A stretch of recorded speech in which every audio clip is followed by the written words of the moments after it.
This story begins in a peaceful way, talking about the endless choices life offers, like music, clothing, books, all the little things you can do for fun. But just as there are good things, there are also things you can't choose or change. And rain is one of those things. It's here where we meet the girl who seems to be the protagonist. She couldn't stand the rain, but a boy from her building, Toru Tsubari, lends her an umbrella. His personality was similar to that of an old man, thin and smart, and he even got the nickname Super Old Guy. At that moment, Hikaru Isego takes the umbrella from her, a mischievous and restless boy like a monkey. The girl gets angry, but both offer to accompany her so she doesn't get wet in the rain. Hanaya Futaba was eager to grow up. Her parents wanted her to go to the best university and get a well-paying job. The freedom to choose wasn't so easy for her. On the other hand, in the news, the world was in chaos, with many workers losing their jobs due to factory closures. They wondered how they were going to live, and such things disturbed Futaba's mental health. But she still had a choice. She wanted to go to another world, and when she left her room, her dream came true. She enters a completely different world from the one she lived in, where she meets a very peculiar young boy who looks like a baby. He claims she's the heroine who will save the world. He kneels before her, but it turns out he's just trying to see under her skirt.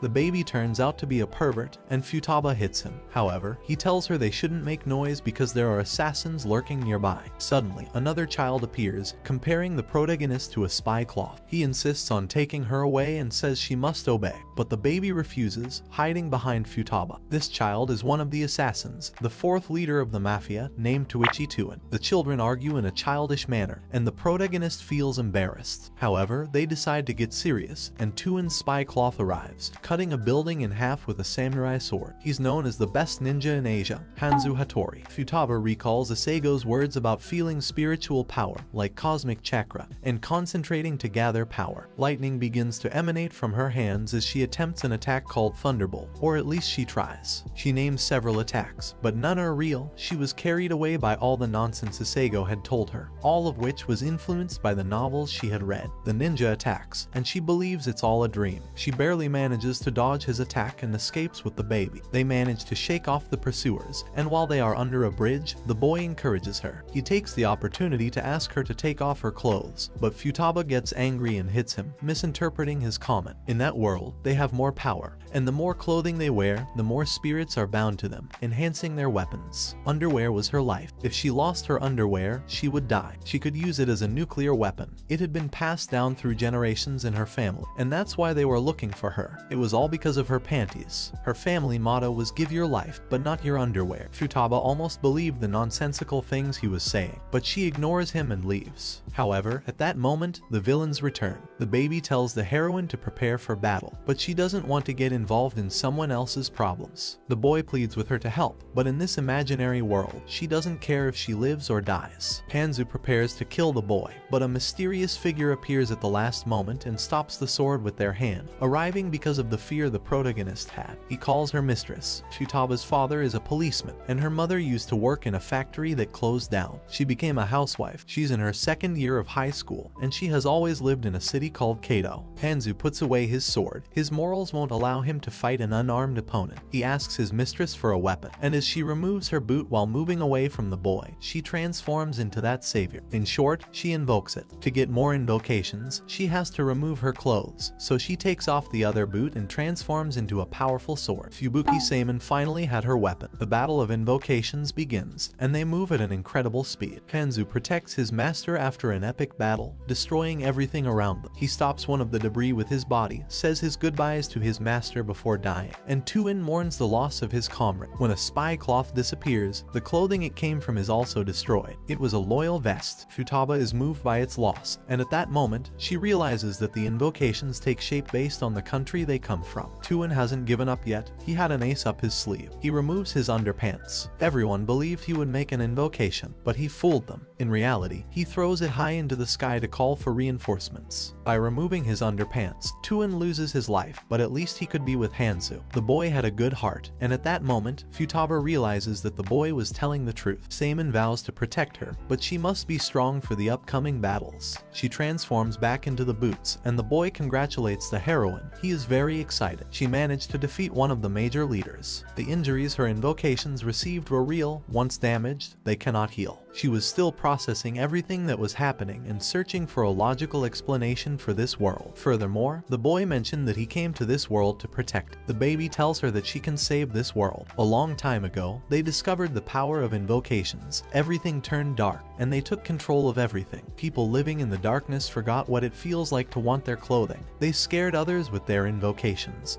and everything fell under their control. But he was not willing to give in to them. Suddenly, a new child appears. Noticing Twitch's death, he was one of the good guys. On the other hand, the boy she must protect is the only source of light in this world, the last hope. In a scene change, you can see the old Sasayato fortress, which had fallen a long time ago. 3 children were determined to defeat the evil spirit that inhabited that place. A rumor had spread that this place had become a dark prison where the Dragon King dwelled. Futaba had to protect them with her sacred magic, and the super old guy would use the fire rock to cover them. They would release the treasures within the fortress. In reality, it was all a memory from the boys' youth. They wanted to sneak into a toy store late at night to loot it. Returning to the present, Futaba was escaping from a giant monster. She had only been in this world for 3 hours, and it was the 4th assassin lurking after Tuichi. After him, Juichi Seiju confronted them, making an invocation with his scarf, which were actually 2 French twins. The third was Buichi Minamadori, whose invocation seemed more powerful, but he never showed it. And the one currently pursuing them was Chuichi Hakaru. Furthermore, she still didn't know the name of the boy she had to protect. She wanted his help to bring light to the people, but she just wanted to know how to get back home. The baby's friends seemed to know a lot. The difference between spy cloths and humans was their underwear. Only humans wore it in this world, which is why the boy looked under her skirt to make sure. The boy is in trouble, and the protagonist uses her jacket to invoke a warrior. But Hakaru's invocation had 2 forms. He transformed into a gigantic dragon. On the other hand, her jacket turned into a toy, but it was actually a tool for transformation called spy cloth makeup. Futaba gets angry when she realizes it was just a toy. She uses her bag to invoke, and the same object appears again. The rival boy mocks her. On the other hand, the smart friend tells her that invocations respond to the owner's heart. At that moment, she has the same memory from the past. The night she was with her friends to loot the toy store didn't go as planned. There was an old man there who realized their intentions and scolded them. Seigo improvised to get out of trouble. They sang a touching song, but the old man was deaf. He went to capture them, and Isego protected Futaba, but the old man kidnapped him. The protagonist cried, pounding on the old man's door, wanting to get her friend back. At that moment, she had the toy. She realized she couldn't give up. She was ready to fight now. The baby is happy to see Futaba with determination and takes the opportunity to tell her his name. He introduces himself as Hikaru. The protagonist is stunned to hear his name. His companion is named Toru Tsubari. She could call him super old guy. She realizes that she had unconsciously chosen this world. On that night, her friend wasn't kidnapped. The old man gave him the toy he wanted so badly, a race car. The old dragon didn't eat people. It was all a rumor. Isego thanked him, and they left. He tried to cheer up Futaba as she was crying, very worried about him. The little story touched Futaba, and from that moment on, she was willing to go sing to the old man from time to time. In return, he would let them play with the toys,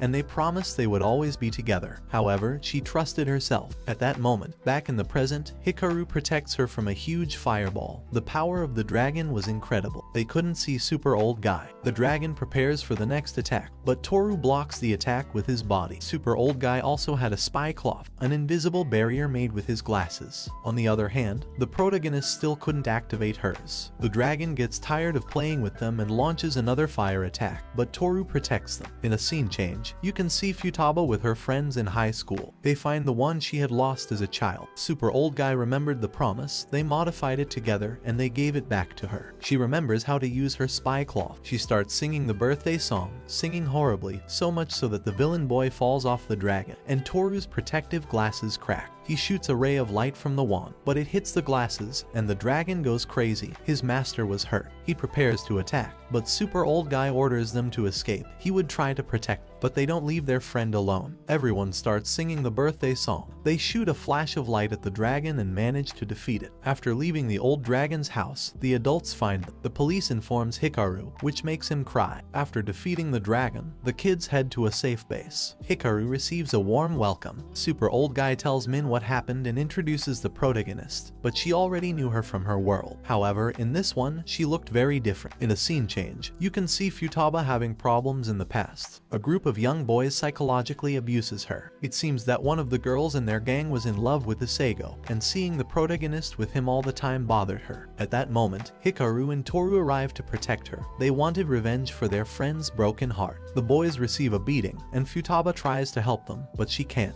At that moment, Jiang Chenmin passes through the alley and decides to intervene to help Futaba. She gets angry seeing a large group of boys attacking two people. The leader pulls out a knife and tries to harm her, but the girl can defend herself and beats them all up. Futaba thanks her, they introduce themselves, and she takes the opportunity to tell her she can call her Min. Isego tries to repay her with hamburgers for helping them, but she refuses. At that moment, Izumi's girlfriend, the defeated leader, arrives with a group of bullies and orders them to attack. The boys run away from the place. That's how they met, and Min's smile stayed etched in Futaba's memories. Returning to the present, the protagonist doesn't accept Min's appearance because she has a beard. Toru makes a plan. They are in the middle of the city, and everyone is near the tower. If they want to stop the smoke coming from it, they must enter and stop it from the core. Then, Hikaru can release the light to illuminate the city and awaken the people living in darkness. The problem is that there is only one entrance. Min summons her two spy cloths, U and Peipai, twins that come from her bra. They usually don't get along. At that moment, the protagonist invokes Seimin, and the twins fall in love with him. In a scene change, the protagonist talks to Min about Seimin. He was in her fantasy book. All the girls were in love with his beauty, but Min wasn't interested in that. She knew he was only interested in his sword. He was selfish. It reminded her of her family, and she got depressed. On the other hand, the boys don't interfere in their conversation. Futaba remembers what happened the night they escaped from the old dragon. Hikaru cried because the police gave him bad news about his parents. They had disappeared, and he had to live with that since then. Hikaru tries to take Toru's diary to show it to the girls. In the struggle, it falls into the river, and he gets very angry because he had been writing for a month, and now he couldn't remember everything. So, Futaba suggests creating a time capsule, actually referring to a place where each of them would put important notes and save them to open them in the future. They agree, and Min puts in a CD, Toru adds his notes, Futaba brings a camera, wanting to take a group photo and save it. As for Hikaru, he doesn't know what to put. The protagonist takes a picture of him and tells him to save it, leaving a note on the back. The four left good memories of the secret base. After coming up with Toru's plan, baby Hikaru suggests trying out Futaba's summoning abilities. She needs to prepare for battle and remembers that she doesn't have many clothes left. She takes off her stockings and sweater since using them would be dangerous. Toru instructs her to distract the bad guys while they go through the secret passage in the back and then reunite to bring light to the world. In a scene change, you can see Hikaru leaving something in the time machine. The invasion of the tower begins. The protagonist removes her sweater to summon a kind of electric cat, gaining control of the situation. Futaba recalls the time she got into an uncomfortable situation with Hikaru when he tried to give her an indecent book,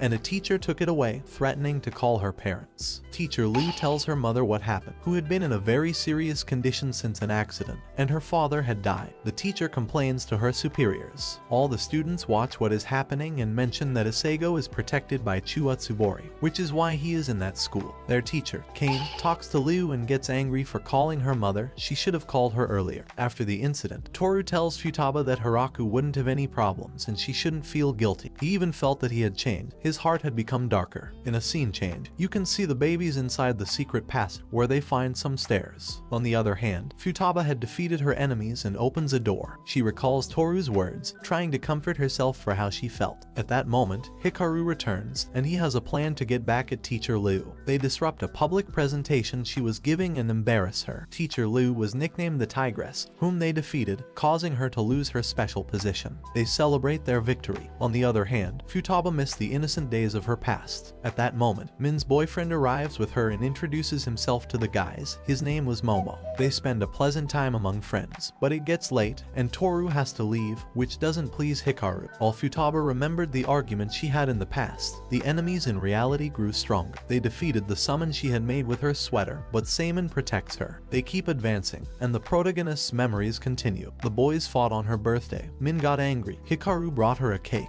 and they sang happy birthday as night fell. Seimin, after defeating all the enemies, is gravely injured and dies. In a change of location, Hikaru and Toru walk together in the rain, sharing the same umbrella. Futaba is with them, and they talk about going to university. Hiraku leaves, and the boys continue the conversation. They didn't have the same grades, and they had promised to study together, which was a problem. The protagonist arrives at the agreed upon place, and Min is on the ground. Haraku cries, and it seems Super Old Guy betrayed them. Before embarking on the mission, Futaba makes a summon with one of her stockings, where she meets Battle. Despite being her master, he isn't very friendly and allows her to call him BL. When using the other stocking, she summons a completely different guy, and it seems the pair of stockings weren't identical. Neither of her two summons had a weapon to fight. In a scene change, you can see Futaba trying to help Hikaru get better grades. She didn't want him to give up. On the other hand, Toru justifies his betrayal, explaining that this world was corrupted by darkness. Everyone feared Hikaru's light, exposing them and revealing their true nature, including himself. If Hikaru continued to have poor grades, his two best friends would leave him behind. The battle between Super Old Guy's summons and Futaba's summons begins, and they have no choice but to fight with their own hands. Hand-to-hand combat, but they couldn't resist for long without their weapons. Returning to the past, Hikaru thought about what he was doing, so he decided to change and take the test to improve his grades, as suggested by Futaba. However, if he managed to pass, he wanted her to grant him a wish, and they made that promise by fist bumping. Hikaru managed to significantly improve his grades, winning the bet. He wanted Futaba to escape with him. The protagonist felt uncomfortable and blushed. Hikaru knew that the city was shrouded in darkness, and he wanted to escape with her to a brighter place. Otherwise, they would never have freedom. Hikaru's proposal stayed in Futaba's mind, but she was afraid to accept it. She even got annoyed and called him immature. When she was about to leave home, her parents called her attention to her imperfect grades. Teacher Liu had told them that she was wasting her time with Hikaru, not wanting them to be close to him. She regretted what had happened to his family, but apparently, people didn't like him. At that moment, baby Hikaru is strangled by summons that looked like his parents, the day his father forbade him from getting close to him. His father calls Futaba, takes the phone, checks her messages, and realizes they were going to meet at 5. Suddenly, Toru knocks on her door, and the protagonist's mother receives him. She hands him an envelope from Hikaru, who she saw on her way in a hurry with a backpack.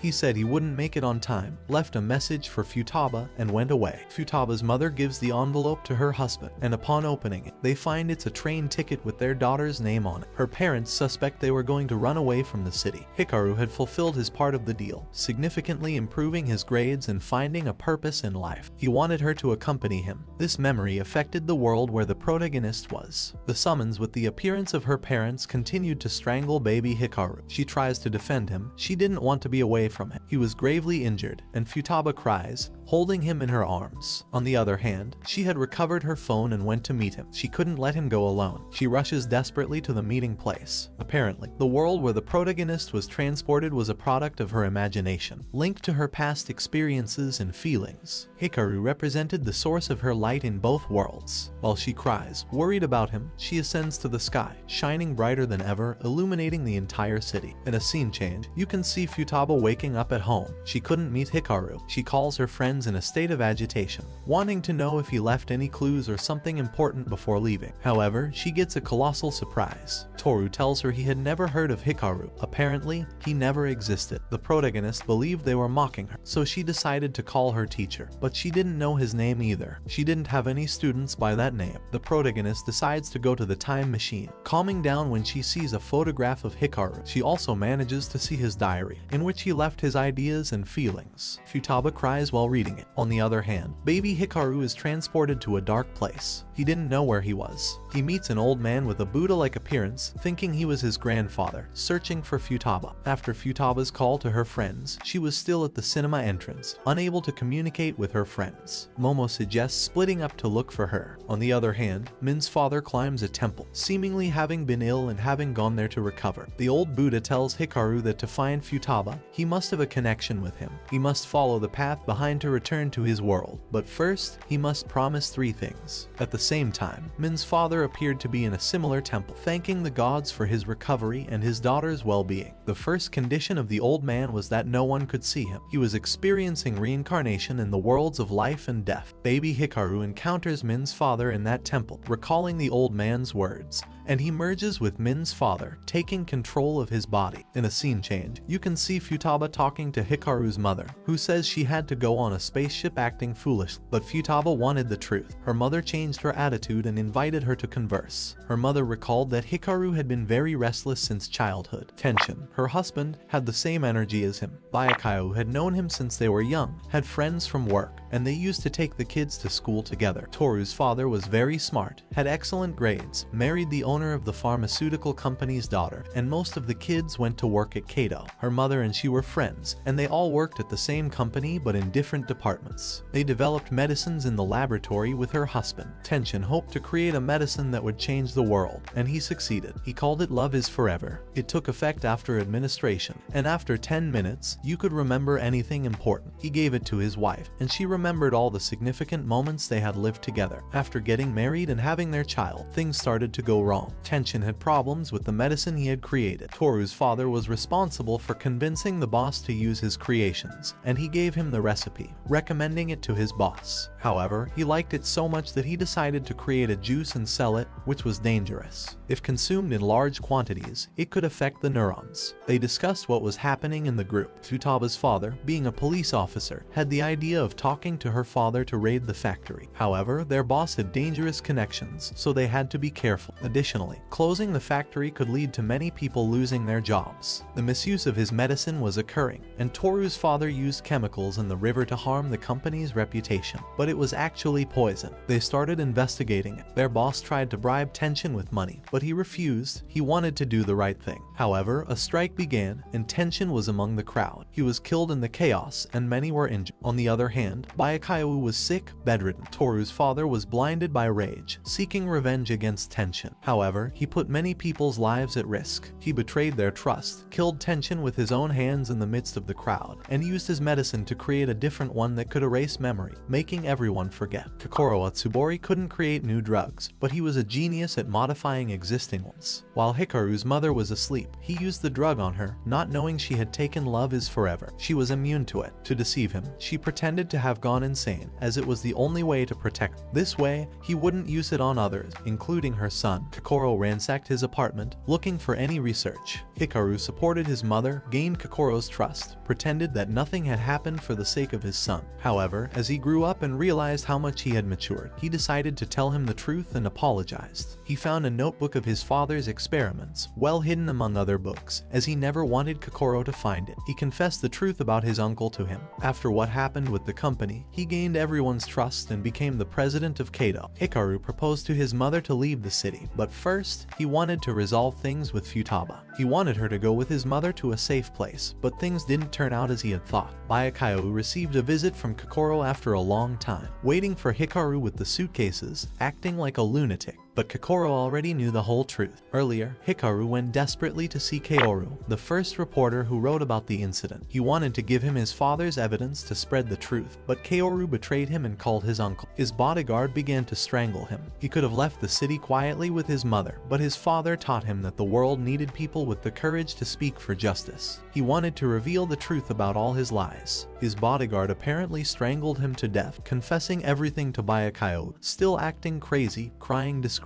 Kokoro left, wanting to let her live and suffer for everything. The old Kokoro was a deranged murderer, consumed by cruelty. Upon learning the truth, Futaba, after the conversation with her mother, cried over the loss of her friend. She gave the drink to all the people, and that's why they forgot him. They couldn't do anything. She wondered why she hadn't forgotten him. She confessed that while she was asleep, she had had a strange dream where she met a baby named Hikaru and could remember. However, they didn't know that Hikaru had been reincarnated in Min's father's body. In a scene change, she was walking through the city peacefully with her boyfriend when they suddenly heard her father's voice. They didn't know that it was actually baby Hikaru. Min hit him for being a pervert, and they ran into Futaba. The chubby one remembered the rules the old man had mentioned before reincarnating, so he tried to discreetly reveal his identity. Later, he had a private conversation with Min, feeling sad about what had happened. He also told her that Hikaru was just a friend from her past. Toru arrived, worried, but Futaba didn't want to be near him. Seeing him would bring back bad memories. She walked away. In another location, location, Kokoro learned that a strange girl had been seen leaving Bayakayo's house. On the other hand, the chubby one kept trying to talk to Futaba, but he had bad luck. Min was with her to protect her. He noticed that she had been acting strange since her return from the mountain. Suddenly, some kidnappers from the old Kokoro arrived, trying to take Futaba, but Min did her best to stop them. The chubby one also tried to defend them, mentioning things from the other world. Futaba could barely hear him. Min got distracted, and they left her unconscious. The protagonist's father arrived with a revolver and saved him. Hikaru didn't remember that he looked like the chubby one and confessed his love for his daughter. He was practically naked.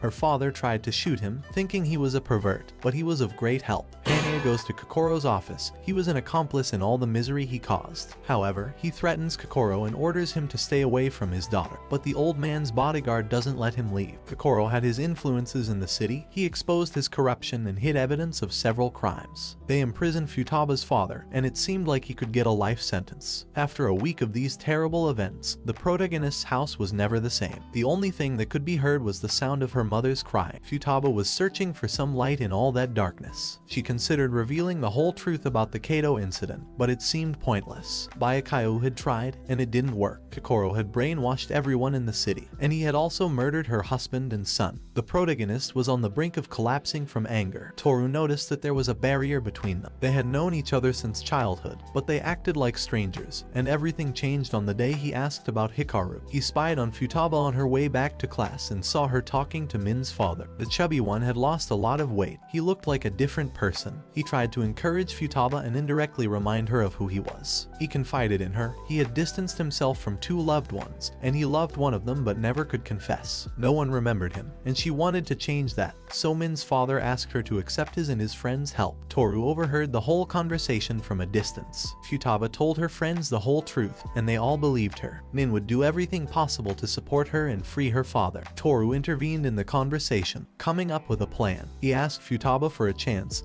and she accepted with a peaceful smile. They gathered at Bayakayo's house, and the old Kokoro quickly found out. He hoped his son wouldn't betray him. Momo proposed recreating Tenshin's medicine so that people would remember everything. They had the recipe but needed a laboratory, so they proposed breaking in secretly with Super Vieo to make it. Hikaru would then be responsible for giving it to everyone, but Toru opposed the idea. Later, the old Kokoro tried to bribe his son not to betray him. He wanted to find a way for his father to redeem himself and asked his son to talk to his friends in person. So, he told him where they planned to meet. Kokoro took advantage of his son's innocence, agreeing to go and talk to them. He also told him that everything about the memory erasing medicine was a lie. Returning to the conversation they had earlier about invading the laboratory, Toru mentioned that it wasn't safe to recreate the medicine. They needed a better plan to bring the truth to light. Super Vieo was distracting his father so that the kids could invade the underground laboratory at school, where they kept evidence of his father's recreated drug. They were going to steal it to expose it to everyone. The situation became complicated. Kokoro had left several of his men guarding the laboratory, and they called to inform him that they were being invaded. He was greatly disappointed in Toru, but he would let them see him before killing them. They escaped to the rooftop. Min managed to defeat several men, but one of them was strong enough to overpower her. He broke her arm and left her unconscious. The old Kokoro arrived with his son to deal with the problem, and Toru regretted what had happened. His plan hadn't worked. The old man had misconceptions about life, trying to convince Toru to be like him, but he adamantly refused. He would protect his friends with his life if necessary, and Futaba supported him. She was tired of being protected by others. Momo's cell phone regained coverage,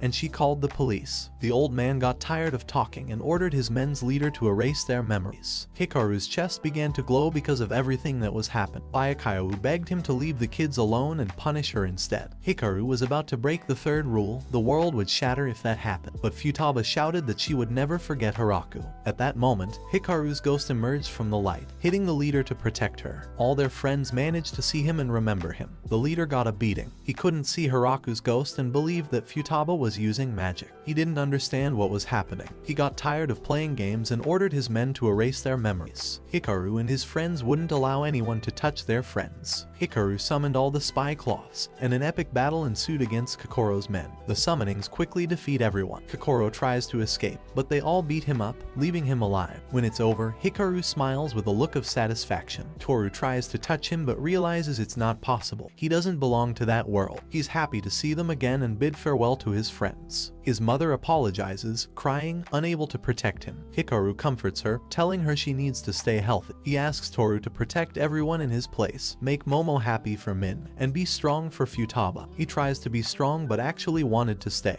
That's why he didn't leave her alone even after his death. He was in her mind every moment thanks to her longing to reunite. He managed to create the other world, but she wasn't the heroine, he always was. Futaba remembers everything, declares her love publicly, and Hikaru cries for the first time. He can't contain his feelings, kisses Futaba, and peacefully departs. 3 long years passed after the events. The truth was revealed. Kokoro and his men were arrested. Her father was immediately exonerated. Momo and Min went to the same school. Super Vio studied abroad, and as for Futaba, she dedicated herself to writing. She wanted to share her strange experience with others and hoped to be a ray of light for someone lost in the darkness. She used to visit the temple of the wise monk who guided Hikaru. He imparts some profound words, and as she leaves, she encounters a boy who looks very much like Hikaru. Their warm hearts make a reunion possible, and that's how the first season of this anime ends. If you've reached this part of the video, let me tell you that you've been one of the few people to make it this far, so comment the word heroine in the comments. Remember to subscribe to not miss any videos. With that said, see you in the next video.